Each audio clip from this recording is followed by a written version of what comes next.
Canadian Seniors Yard Spring Cleaning. Paglilinis ng paligid ngayong spring.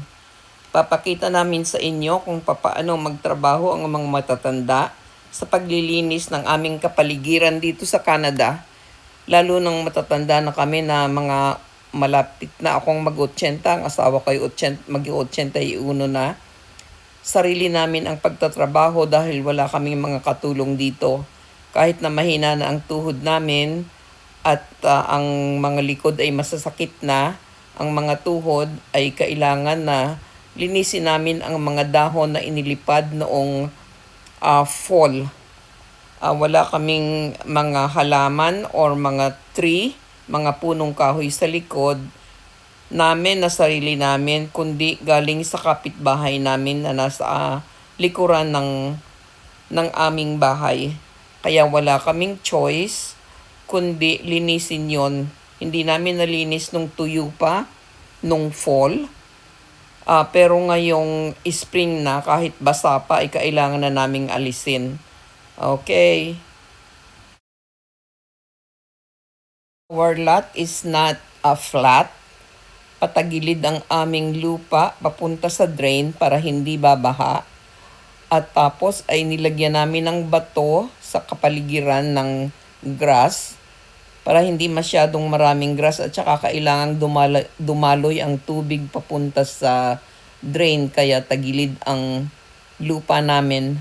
Mas mataas sa unahan ng bahay, tapos sa likod ay mas mababa, kaya meron kaming tinatawag na walkout basement.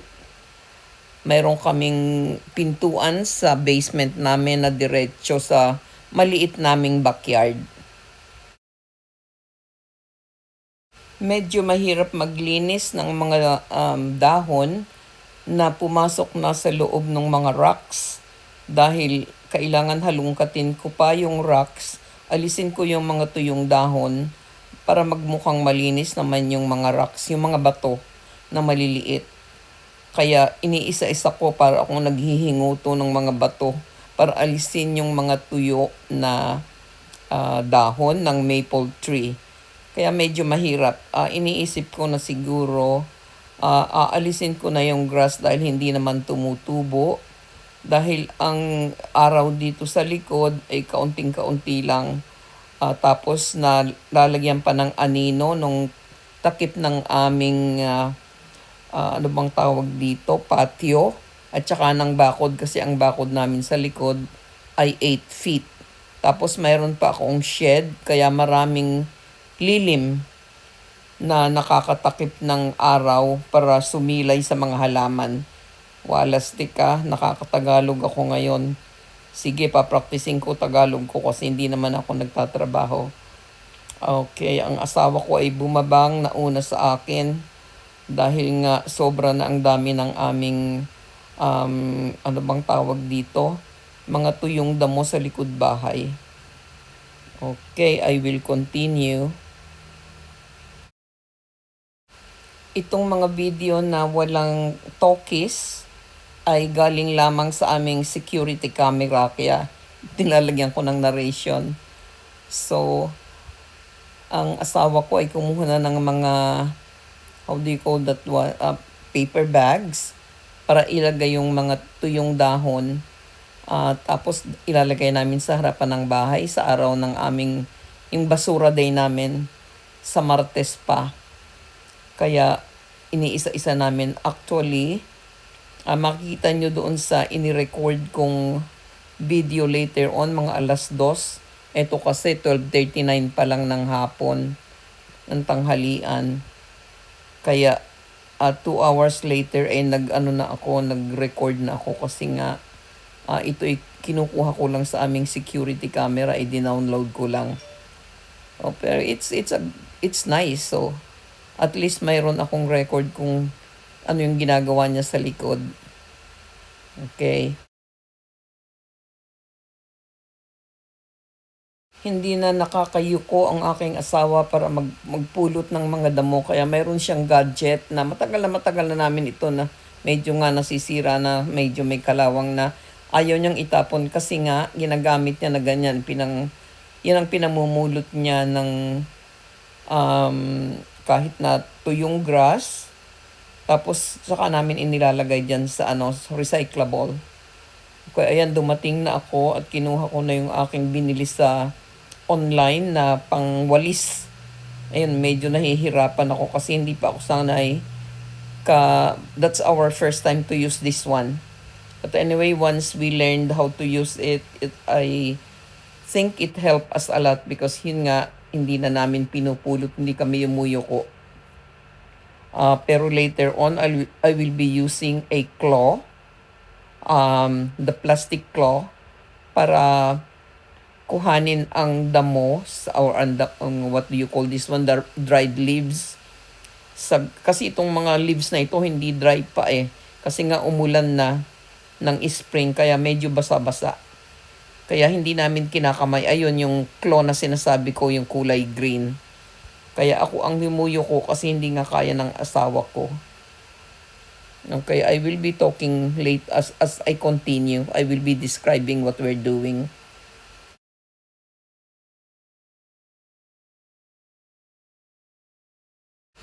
Mayroon akong raised bed na tinatawag, na doon ko tinatanim ang mga bulaklak. Hindi nakikita sa security camera kasi yung camera nakaharap doon sa aming patio, covered patio. Kaya hindi nakikita yung raised bed. Mga patay pa syempre yung mga halaman. Ang green lang na natitira ay itong mga evergreens, yung mga hindi ko alam po mga cedar tree, I think it's what we call it, the evergreens. Kaya yun, winawalis ng asawa ko yung pati yung mga makapal na dahon na nasa bato-bato nga.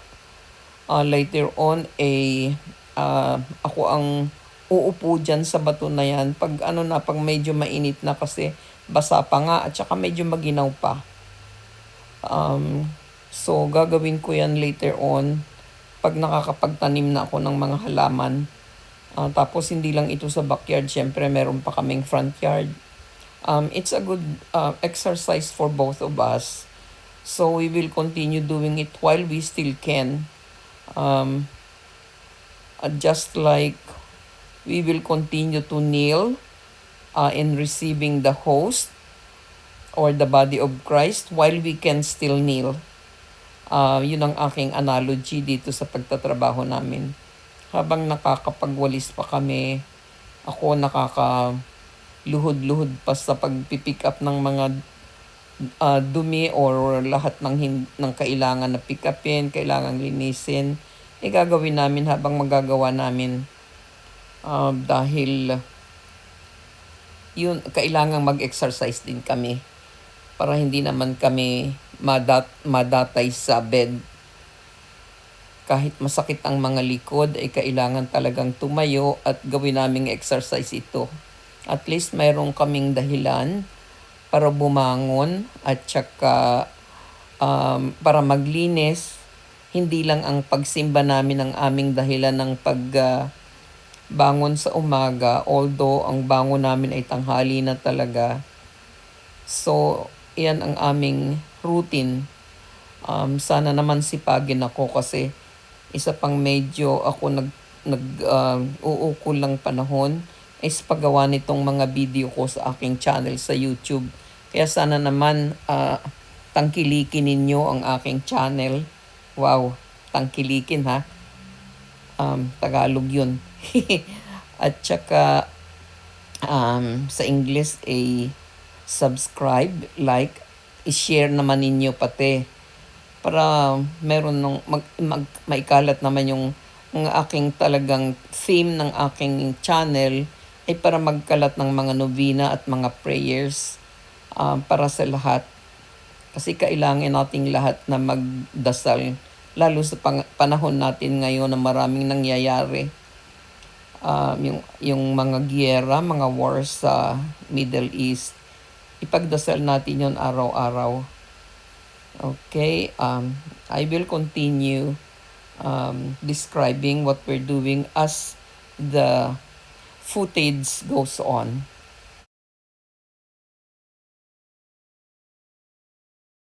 Sa ating mga kababayan sa Pilipinas, tangkilikin naman ninyo ang aking video.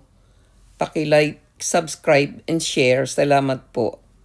Gumagamit ang asawa ko ng blower para yung mga nakadikit na mga basa-basang dahon sa damo namin na hindi na maganda ay umangat para madali naming makalay-kayin o kaya gamitan namin ng aming sweeper na para hindi na kami tumungo. So anyway, ayan, nagtutulong-tulong kami. Kailangan namin na maraming bags kasi siguro ang naano namin dito mga 6 o 9 na bags ng dahon. Hindi mo akalain na ganun kadami yung malilikop namin. Pero yes, that's the reality. That's how much dried but became wet after the rain ang mga leaves na nilalagay namin doon sa paper bags. Ayun, kinuha ko na naman yung green na claw para mag-pick up nung mga dahon na yon sa corner. Magandang gamitin kasi madaming nakukuhang dahon. Tsaka kahit basa-basa yung dahon, hindi namin nahahawakan kahit na may gloves kami. Hindi pa rin maganda na hawakan yung basa-basa. Ito kasi medyo nakakatakot minsan, may earthworm ba, yung bulate. Although yung mga bulate is healthy para sa mga halaman at saka sa grass dahil sila yung nagbibigay ng natural, ewan ko kung anong tawag doon, pero pag daw may bulate na lumalabas sa damo at saka sa mga halaman ay healthy daw yon para sa mga halaman. Anyway, ano ko lang sa mga nababasa ko. So, tutuloy po ang di-describe ng aming mga ginagawa. Paalala pong muli na paki-like, subscribe, share, and also hype my video. Lalo na po yung mga dasal na ginawa ko dito sa channel ko. Salamat po. Nagtatrabaho ako dun sa sulok na hindi na nakikita sa security camera dun sa ayun, kung saan ako galing. Meron akong kinukuha dun na marami ding mga dahon na basa. Tuyo na yung dahon kasi mula mula September pa sila bumagsak. Kaya lang naging busy kami at tapos bigla na lang lumamig tapos nag-uulan. So hindi namin na-pick up noong September, October. Tapos yung November malamig na yun, nag-umpisa na yung snow. Kaya natambakan ng snow yung mga dahon na yan. Kaya pag ng snow, pag tunaw, nadagdagan naman ng spring rain. Kaya yan, ngayon lang kami nagkaroon ng panahon. So, itutuloy ang kabanata.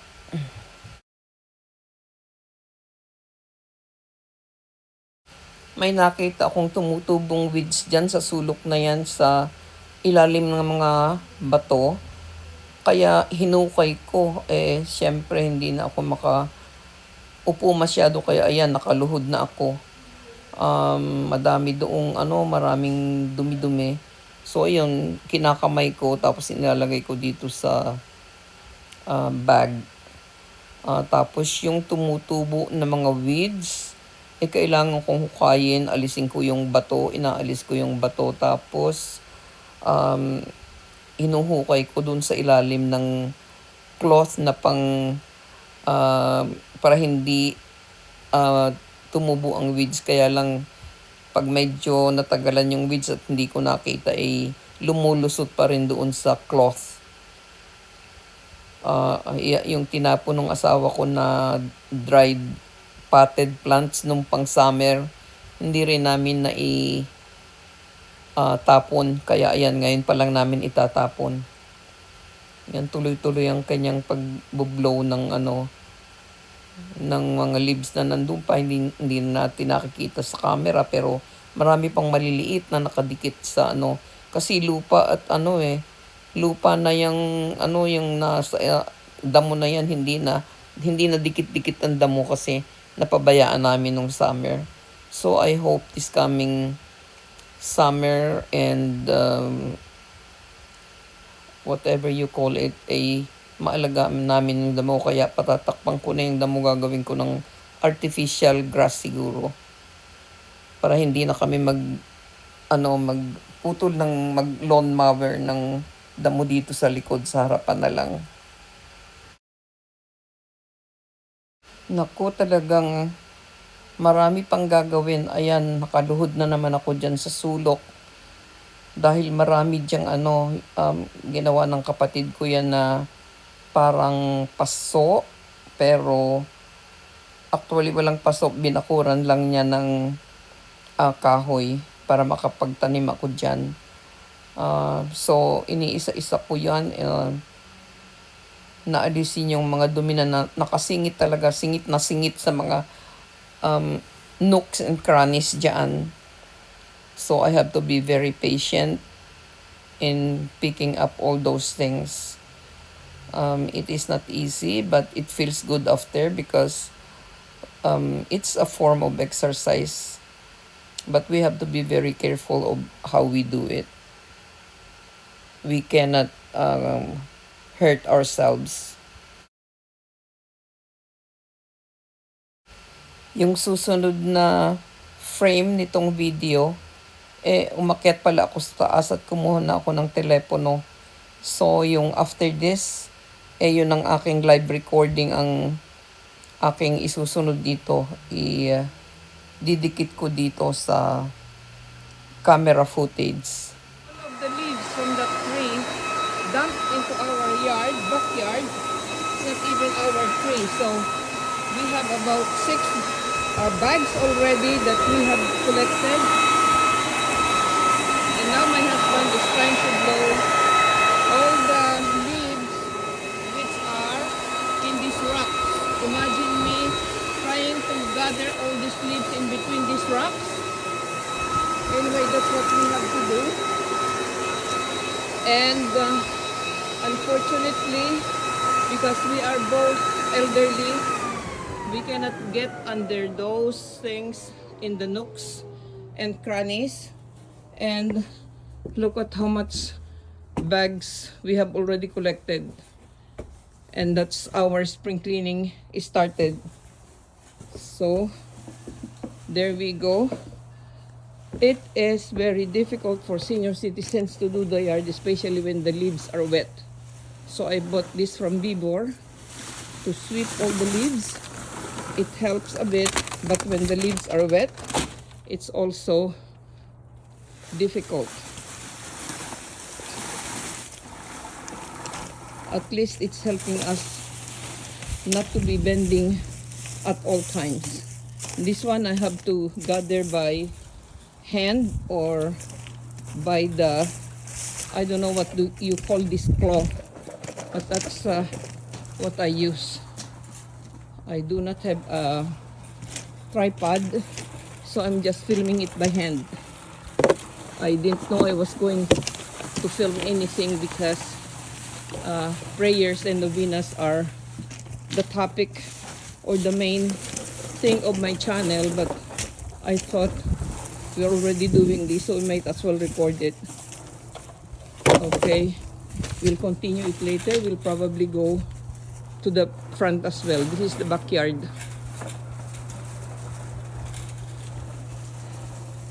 Backyard has no more grass, so I'm thinking of removing all the grass and putting rocks or artificial turf in it.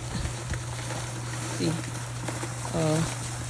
the sweeper that I got from online, it's helping maybe 50% so that we don't bend and move. We just help each other to put the leaves in those leaves bags. So we are taking a break from our yard cleaning, spring cleaning, and I brought down rice and lumpia and tortilla, what's this? Corned beef. And the dessert is papaya. Nasaan yung bag mo? Wala. Wala. Nagutom na kaming dalawa kasi medyo malamig. Nawala na yung araw kaya gutom na gutom kami kaya kumuha na lang ako ng malamig na kanin sa itaas.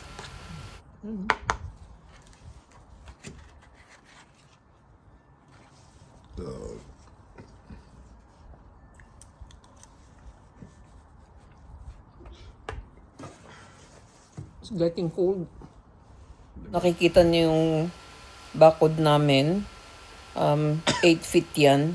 Tapos yun na yung raised bed. Meron akong mga angels at saka si Mama Mary at saka si Saint Francis of Assisi. Maganda yan pag may mga bulaklak kaya tatamnan ko ulit ng mga bulaklak. Alagaan ko na this time.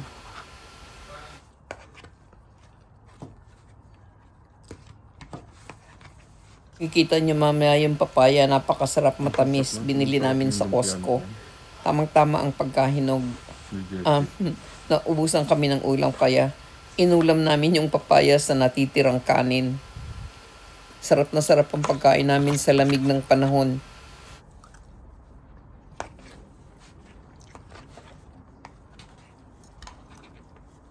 Walang ulam.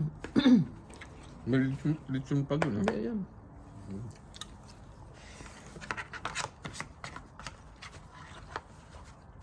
Mayroon kaming na-order ng mga pagkain sa Facebook. Yun na lang ang binibili namin kasi dalawa nga lang kami. Hindi naman kinakain ng anak ko yung pagkain namin. So, salit na magluto kami at magsayang ng mga pagkain.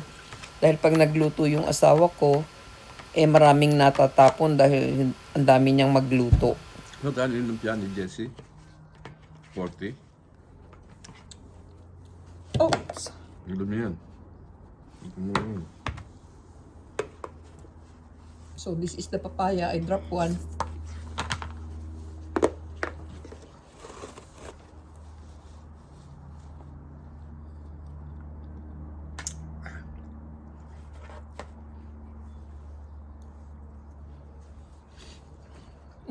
Pwedeng iulam yung papaya.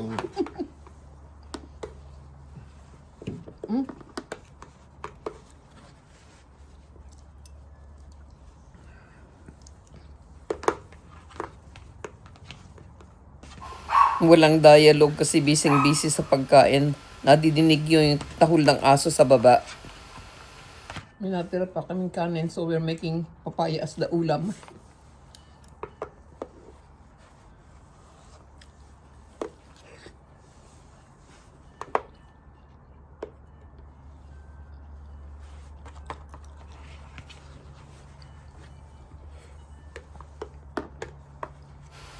Medyo lumilitaw na naman yung araw. Kaya lang malamig pa rin yung panahon kasi anong oras na? Pasado 3:00 na ito eh. Kaya nga gutom na kami dahil pasado 3:00 na ng hapon ang tanghalian namin.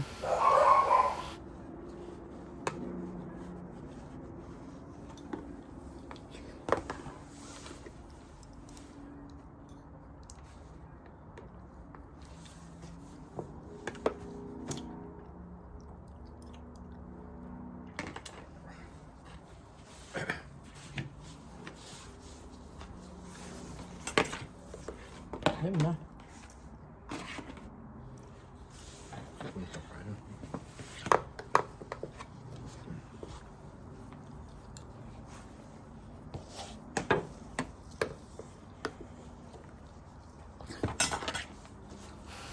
Malapit na yata kaming matapos ang pagkain para makabalik na kami sa pagtatrabaho namin dito sa likod bahay. Tinagalog ko kasi namimiss ko rin yung pag-aano ng Tagalog para naman mapanood ng mga kababayan natin sa Pilipinas. Sana tangkilikin ninyo ang video ko galing dito sa Canada. Okay, we're going back to sweeping the yard because It is getting cold. So we are resuming our task for today. And I hope we get a little bit warmer by moving.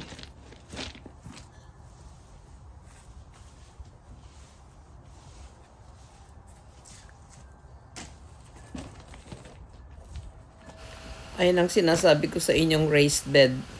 Pag may bulaklak yan, maganda. E gagawin ko yan sa summer. Tapos may mga isinasabit ako dun sa bakod. Mga hanging plants. I'll show it to you when I have done them all and when it's already colorful.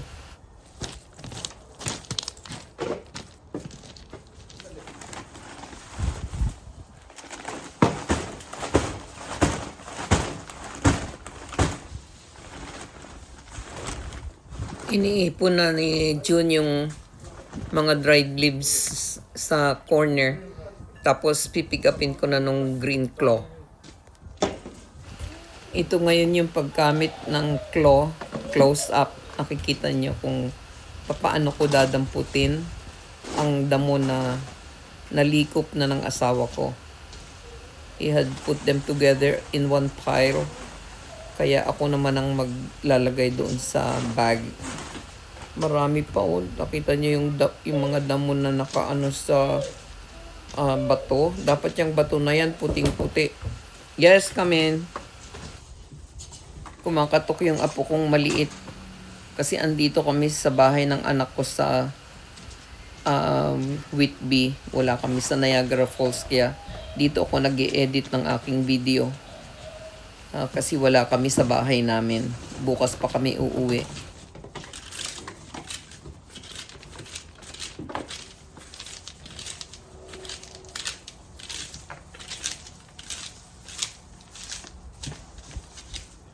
Marami pa akong gagawin, anak ko. Ang dami kong pupulutin na mga nakasingit na dahon diyan sa loob ng mga rocks na yan.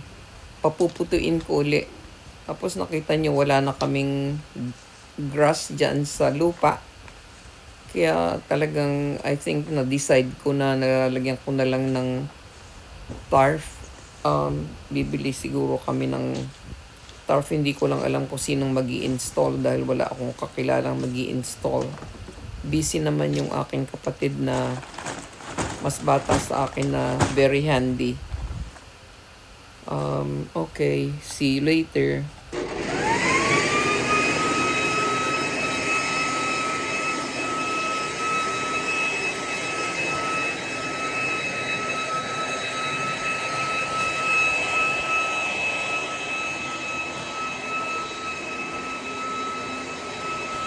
Naku, napakaingay ng leaf blower.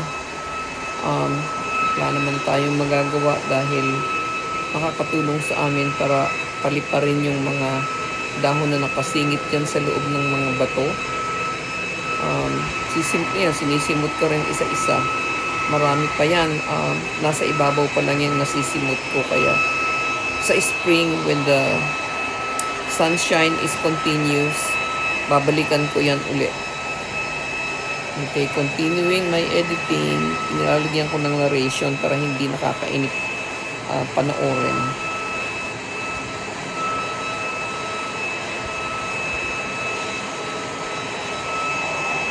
Sa harapan na yan, nakalagay na St. Francis Garden. Yun yung dati kong vegetable garden pero hindi na ako maglalagay ng vegetable ngayon kasi nahihirapan akong mag-maintain. Nilagyan ko noon ng kalabasa, ampalaya at saka beans. Hindi naman masyadong tumubo. Ang dami ko lang nilinis ng mga dahon-dahon. Dahil ang daing dahon ng... ano pa ba yung nilagay ko na malalaki ang dahon? Upo yata. Hindi naman nagtubo. So, hindi na ako maglalagay ngayon ng mga vegetable garden.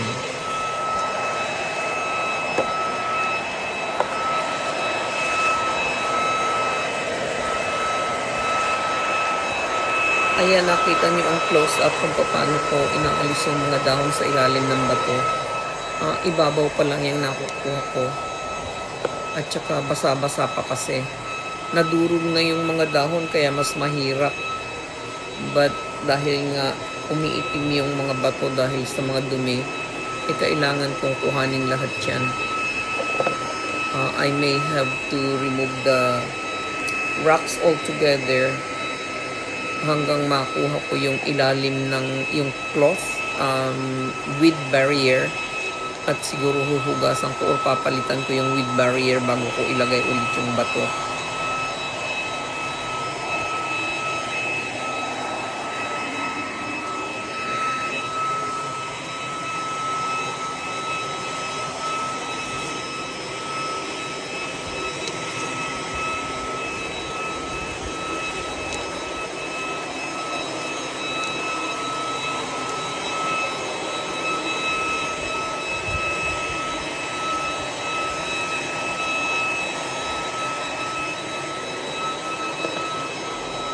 Usually, naglalagay ako ng knee pad sa aking tuhod para pag napaluhod ako dyan sa bato, hindi masyadong masakit sa tuhod. Kaya lang hindi ko makita eh.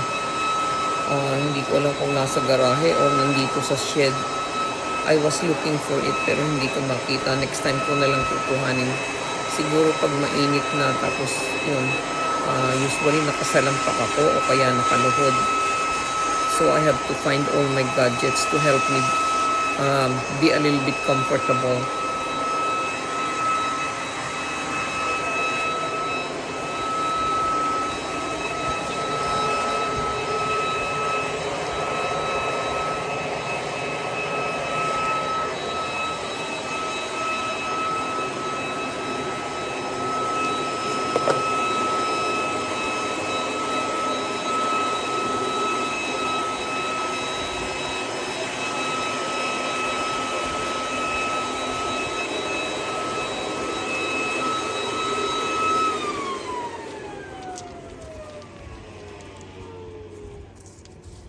So this is how I remove all the leaves in between the rocks. I have to go down, kneel.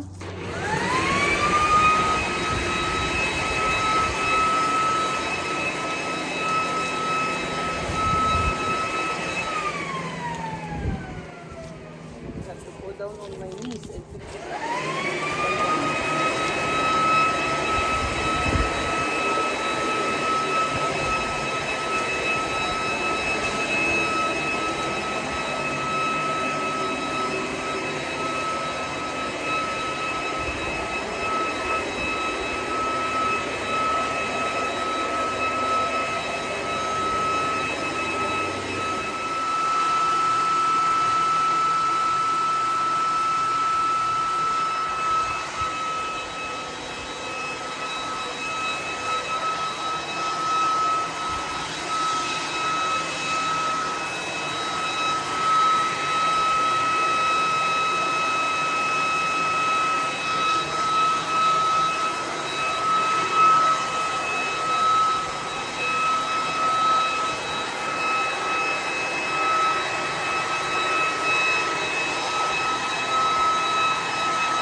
Usually, kailangan 2 tao ang maglilipat ng dahon sa sweeper container doon sa leaf bag.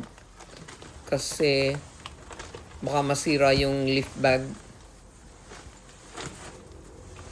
Kaya nagpatulong ako sa asawa ko.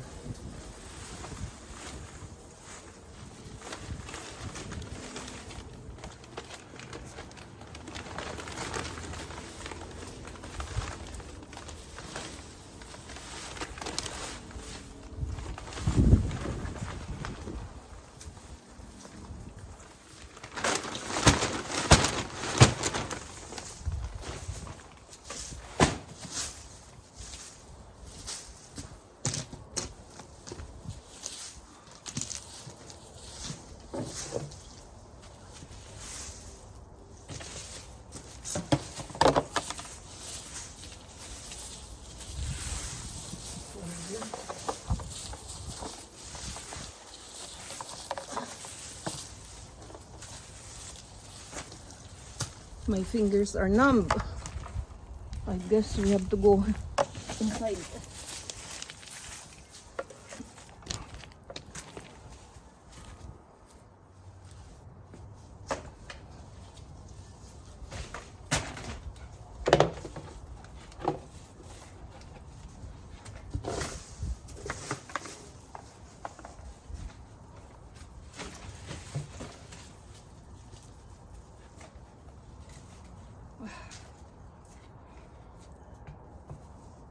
Kasi mo din yung isa.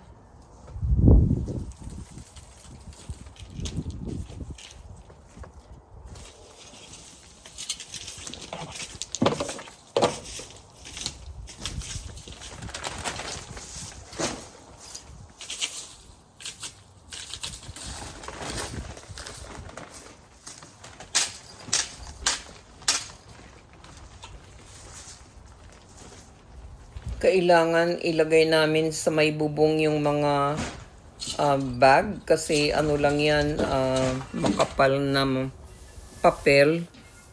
Pag nabasa ng tubig, yung mga laman yan syempre sasabog.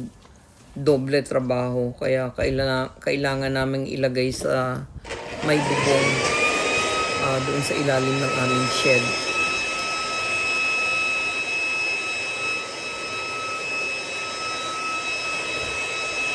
My husband had this idea that if he blew the leaves, it will go easier sa loob ng sweeper kasi nga naman naka-suspend na yung mga dahon sa air. So sabi niya mas madaling makukuha ng sweeper. But I'm not really convinced, but I still tried it kasi syempre tatry mo rin. Ayun na, stuck yata ako doon kasi yung mahirap kasi pagulungin yung gulong sa sa damo, hindi kasi siya pantay. So anyway, that's what we're doing, trying to do our best and use all the means, the ways and means that can help us. Hirap talaga ng matanda dito sa Canada, alang katulong. Anyway, I wouldn't have it any other way. Magandang kapalaran na napunta sa aming pamilya dito sa Canada. Maraming salamat sa Diyos. Talagang ginabayan niya kami from bata pa ako hanggang ngayon na matanda na ako na as I said, malapit na ako mag-80. 77 na ako sa Hulyo. So, mabait ang Diyos sa lahat ng panahon. God is good all the time. Yung edad na nasabi ko, magsi-78 na ako sa Hulyo. Ngayong taon na ito, 2026. Hindi 77. 78 na. Salamat sa Diyos na tumagal kami ng ganitong panahon at nakakapagsilbi pa sa simbahan.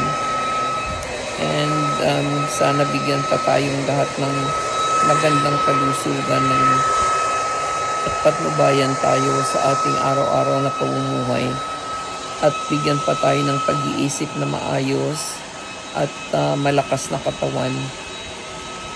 Andito naman lahat ang mga doktor at mga libre naman, di naman ang gagaling sa bulsa natin. So, kailangan magpapatingin dahil hindi siguro sabi ng Diyos, kailangan magpatingin kayo dahil andyan naman yung lahat ng binibigay ko sa inyo. May doktor na libre dyan sa Canada. Kaya kailangan tayong palaging pupunta sa doktor at magpapatingin. Tapos kung may kapansanan, tutulungan din natin ang sarili natin na mag-exercise, kumain ng tama, at saka wag masyadong do not rely on the prescription medication because of so many side effects. Kaya sasamahan din natin ang natural ng mga supplements. Kung gumagamit kami ng aking asawa ng homeopathy na natutuhan ko sa aking pamangkin. Maraming salamat sa Diyos. Nagkaroon ako ng pamangkin na very holistic. Natututo ako sa kanya. Kaya nakita ninyo yung matatanda natututo rin sa mga bata. Kaya yun lang ang aral na maipaano ko sa inyo na Hindi lang matanda ang magbibigay ng mga paalala at saka pangaral sa mga bata. Natututo din ang mga matatanda sa mga babata, sa mga bata, katulad ng pamangkin ko, tsaka sa mga anak ko, mga apo ko.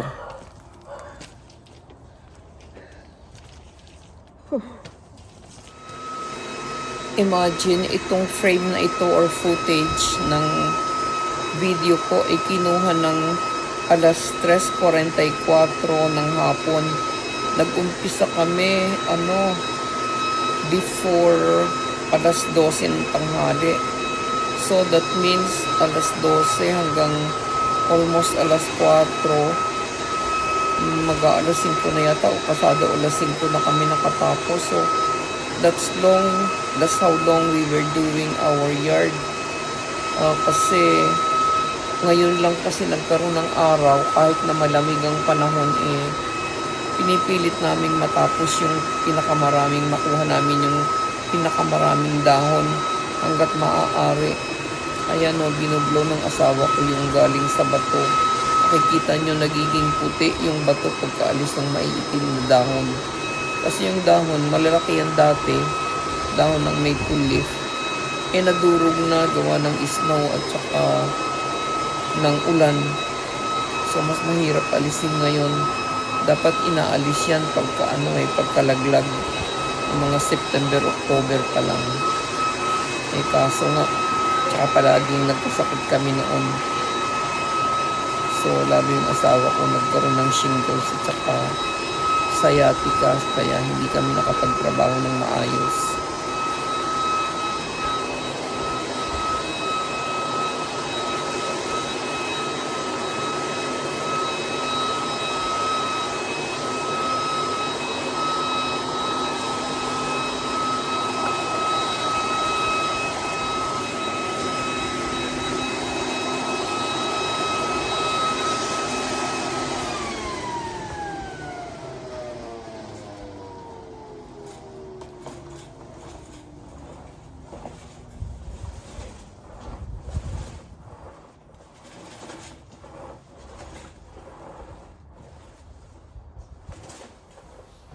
Pinipilit kong makuha pa yung mga maliliit na yung gutay-gutay ng dahon na nasa damo.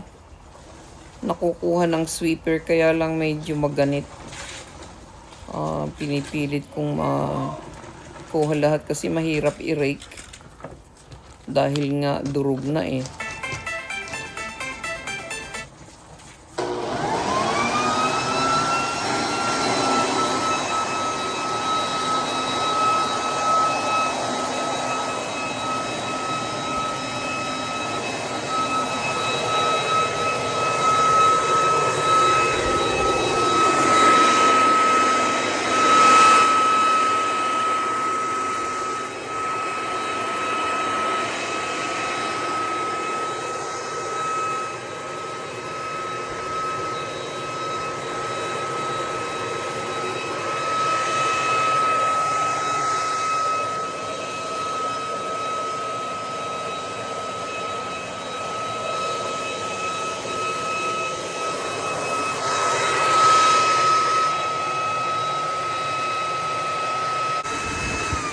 Mayroon akong nakita na kasingit doon sa gulong sa loob. Hindi umiikot yung gulong niya pag initutuda ko yung sweeper, kaya medyo maganit sa pinipilit kong alisin.